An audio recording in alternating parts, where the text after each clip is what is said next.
இவன் பார்க்கவே ரொம்ப கேவலமா இருக்கான். சரி வா, நாம இங்கிருந்து போலாம். இவனை பார்த்தாவே எனக்கு கொமட்டிட்டு வருது. Let's go. வா. முதல்ல கிளம்பு.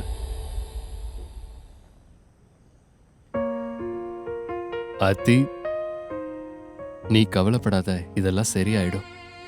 எப்படி எப்படி சரியாகும்? நாளைக்கு ரெஜிஸ்டர் மேரேஜ் பண்ணிட்டு வீட்டுக்கு வரேன்னு அம்மா கிட்ட நான் சொல்லியிருந்தேனே. பாட்டிய பார்க்க வரேன்னு சொன்னேன். ஆனா இப்போ என்ன வேணான்னு விட்டுட்டு போயிட்டான். அவன்லாம் ஒரு ஆளே கிடையாது. உன்னோட கல்யாணம் மட்டும் இவன மாதிரி ஒரு ஆள் கூட நடந்திருந்தா உன் லைஃபே சுத்தமா சந்தோஷம் இல்லாம போயிருக்கும். சரியா சொன்ன. ஆனா இப்போ நான் என் பாட்டி கிட்ட என்னன்னு போய் சொல்ல. நான் உன்னை கல்யாணம் பண்ணிக்கிறேன்.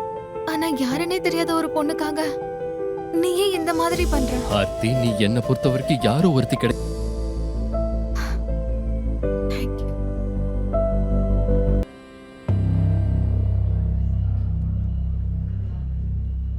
ஆர்த்தி, நீ உண்மையாவே இந்த பையனை தான் காதலிக்கிறியா? இல்ல ஏதாவது பிரஷரா? அப்படி ஏதாவது இருந்தா கண்டிப்பா நாங்க உனக்கு உதவி பண்ணுவோம். அப்படிலாம் இல்ல மேம். நான் ராகவ ரொம்பவே காதலிக்கிறேன். உண்மையாவே இவரை நான் கல்யாணம் பண்ணிக்க ஆசைப்படுறேன். அப்படின்னா ஓகே. முழு வீடியோவை பாக்கெட் FM தமிழ் யூடியூப் சேனலில் கண்டு மகிழுங்கள்.